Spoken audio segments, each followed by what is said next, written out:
Shalom, salam sejahtera dalam kasih Tuhan Yesus Kristus bagi sahabat EMS Shalom. Sampai ketemu kembali di channel ini. Saya akan bawa satu pujian, satu hal yang kurindu, tetap di hadirat Tuhan. Tuhan Yesus memberkati.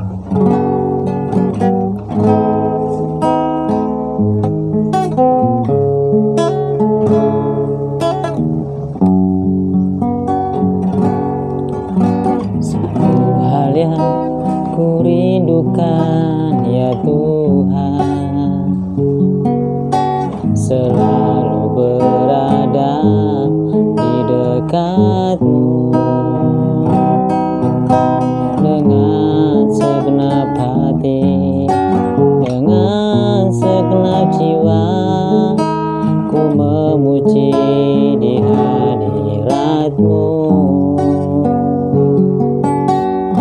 Satu hal yang ku rindukan ya Tuhan, selalu berada di dekat-Mu dengan segenap hati, dengan segenap jiwa. Ku memuji di hadirat-Mu.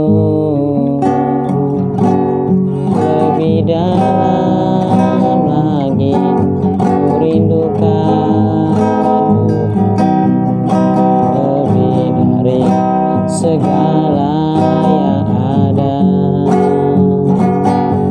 Lebih dalam lagi ku cintakan Yesus, ku mengasihi-Mu.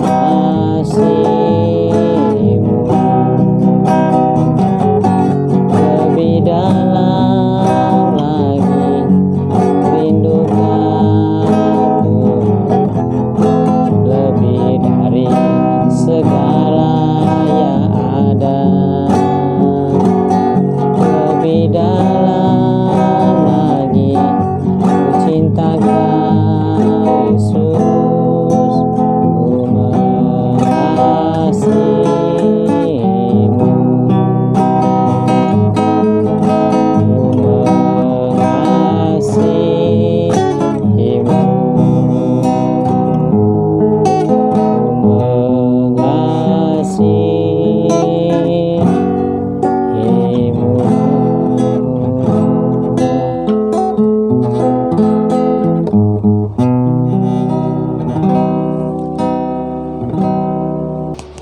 Shalom, salam sejahtera dalam kasih Tuhan Yesus Kristus, sahabat channel EMS Shalom. Waktu yang singkat ini saya akan membawakan satu tema, yaitu adalah mengapa orang Kristen harus beribadah. Tema ini adalah satu konten yang menjadi hal yang berarti sehingga kita selama ini bisa memahami ibadah yang kita lakukan, ibadah yang kita pikirkan, sehingga kita sebagai orang-orang Kristen bisa tahu yang kita lakukan adalah benar dan jadi berkat. Mari kita buka kitab kita di dalam Ibrani pasal 10 ayat yang ke-23 sampai ayat yang ke-25. Marilah kita teguh berpegang pada pengakuan tentang pengharapan kita, sebab Ia yang menjanjikannya setia.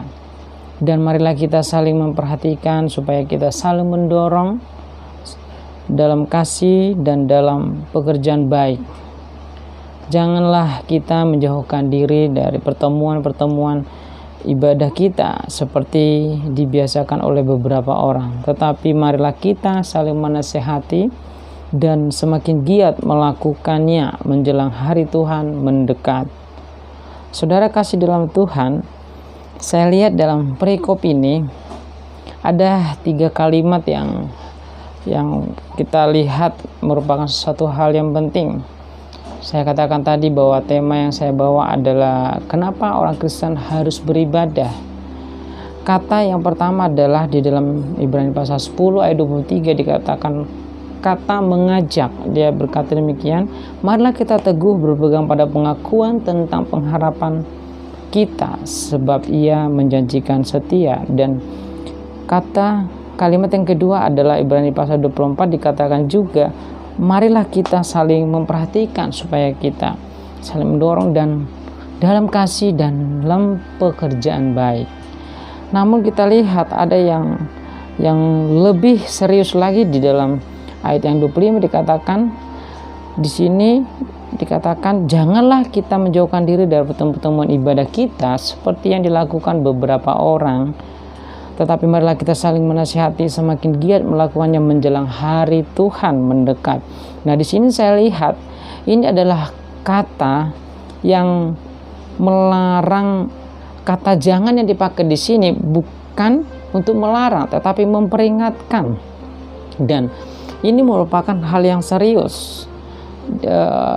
Jadi di saat memperingatkan dan juga mengajak supaya orang-orang percaya benar-benar serius memperhatikan tentang ibadah.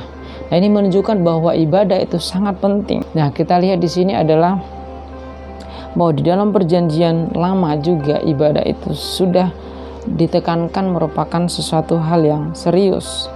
Nah, dan kita lihat di Ulangan pasal 11 ayat 13 dikatakan, jika kamu dengan sungguh-sungguh mendengarkan perintah Allah yang kusampaikan kepadamu pada hari ini, sehingga kamu mengasihi Tuhan Allahmu dan beribadah kepadanya dengan segenap hatimu dan segenap jiwamu. Bagaimana dengan perjanjian baru? Di dalam perjanjian baru juga kita lihat ibadah dalam bait Allah dan sinagoge juga terdapat di dalam perjanjian baru dilakukan oleh orang-orang Yahudi. Tuhan Yesus juga ada dalam dua tempat tersebut. Selain itu gereja atau jemaat mula-mula juga berkumpul di beribadah di bait Allah. Kisah Rasul pasal 2 ayat 46. Nah, yang membedakan adalah kita lihat di dalam perjanjian baru Yesus menekankan bahwa ibadah itu bukan berbicara mengenai soal hal yang fisik, tetapi lebih kepada satu sikap dan perbuatan yang sungguh-sungguh memberikan hidup kepada Allah. Nah, ibadah yang sesungguhnya adalah berfokus kepada satu tujuan, yaitu Allah yang dikenal dalam Yesus. Ibadah merupakan tindakan penyembahan dan ucapan syukur kita kepada Allah atas kasih-Nya yang menebus dosa kita melalui pengorbanan Yesus. Allah tidak memandang tempat di mana kita beribadah. Nah, kita lihat bahwa kenapa orang Kristen harus beribadah. Nah, kalau kita lihat, saudara kasih, ada beberapa hal yang perlu kita lihat. Yang pertama, karena ibadah itu adalah perintah Allah dan juga menjanjikan berkat dan juga memberi perlindungan di dalam Keluaran pasal 23 ayat 25. Tetapi kamu harus beribadah kepada Tuhan Allahmu, maka Ia akan memberkati roti makananmu dan air minumanmu, dan aku akan menjauhkan penyakit dari tengah-tengahmu. Juga yang selanjutnya, yang kedua, kita lihat mengapa orang Kristen harus beribadah. Nah, karena ibadah itu mengandung janji masa kini dan masa yang akan datang. Di dalam 1 Timotius pasal 4 ayat 8, latihan badani terbatas gunanya, tetapi ibadah itu berguna dalam segala hal karena mengandung janji baik untuk hidup ini maupun untuk hidup yang akan datang. Ini berbicara bahwa orang yang beribadah berarti dia sedang mengikat perjanjian berkat Tuhan di hari ini dan juga hari yang akan datang. Hari ini berbicara saat ini, tetapi hari yang akan datang berbicara tentang hidup kekekalan yang dijamin oleh Tuhan. Nah, yang selanjutnya, yang ketiga, kenapa orang Kristen harus beribadah? Karena ibadah itu memberikan keuntungan. 1 Timotius pasal 6 ayat 6, demikian firman Tuhan. Memang ibadah itu kalau disertai rasa cukup memberi keuntungan besar. Jadi kalau kita beribadah, sesungguhnya kita akan mendapatkan keuntungan. Tapi tanda kutip, keuntungan berbicara kepada berkat-berkat Tuhan yang diberikan kepada kita bersifat rohani, ya, sehingga membuat kita akan semakin percaya diri tentang iman kita, dan kita akan diberikan kedamaian sehingga kita bisa melakukan hal-hal besar untuk pekerjaan Tuhan dan untuk apa yang harus kita lakukan. Yang selanjutnya adalah yang keempat, kenapa orang Kristen harus beribadah? Adalah karena ibadah adalah kehendak Tuhan. Keluaran pasal 9 ayat 13 dikatakan, berfirman Tuhan kepada Musa, bangunlah pagi-pagi dan berdirilah menantikan Firaun dan katakanlah kepadanya, beginilah firman Tuhan Allah orang Ibrani, biarkanlah umatku pergi supaya mereka beribadah kepadanya. Nah, kalau saudara-saudara sahabat kekasih Shalom membaca dalam cerita ini bahwa ini adalah di masa mana Tuhan ingin mengeluarkan bangsa Israel dari perbudakan dengan membuat tulah sampai tulah ke-9 dan ke-10. Tapi catatan yang perlu diperhatikan adalah bahwa di setiap kata-kata penekanan di sana tujuan Allah mengeluarkan bangsa Israel dari Mesir hanya untuk supaya umatku ataupun bangsa Israel keluar untuk beribadah kepada Tuhan. Artinya ibadah itu memang benar-benar kehendak Allah. Makanya kita lihat sampai sekarang bangsa Israel itu adalah bangsa yang sangat diperhatikan khusus oleh Tuhan karena sudah diberikan satu janji kepada bangsa Israel. Namun kita juga bersyukur sebagai bangsa yang di luar Israel kita mendapat kasih karunia sehingga kita juga tidak kehilangan berkat yang luar biasa. Tidak berbeda dengan bangsa Israel itu. Oleh karena itu kita lihat bahwa ibadah itu adalah kehendak Allah. Jadi kalau sudah berbicara kehendak Allah, itu adalah sesuatu hal yang penting dan serius. Dan yang terakhir, mengapa orang Kristen harus beribadah adalah karena lewat ibadah itu Tuhan akan mengampuni dosa. Kita lihat Yosua pasal 24 ayat 19, firman Tuhan berkata demikian. Tetapi Yosua berkata kepada bangsa itu, tidakkah kamu sanggup beribadah kepada Tuhan? Sebab dialah yang kudus, dialah yang Allah yang cemburu. Ia tidak akan mengampuni kesalahan dan dosamu. Nah, ini adalah waktu ditekankan Yosua di saat dimana bangsa Israel mulai banyak menyimpang daripada misi visi Allah. Mereka mulai keluar, mereka mulai mencari Allah lain, mereka mulai beribadah kepada Allah-Allah asing. Sehingga dengan tegas Yosua menekankan kepada mereka, mereka harus beribadah. Jikalau tidak, maka Tuhan tidak akan mengampuni dosa mereka. Tetapi jikalau mereka berbalik dan beribadah kepada Tuhan, maka mereka akan diampuni, bahkan mereka akan dijadikan menjadi umat yang kudus. Oleh karena itu saudara kekasih sahabat Shalom di channel ini, ingat bahwa ibadah bukanlah merupakan hal biasa.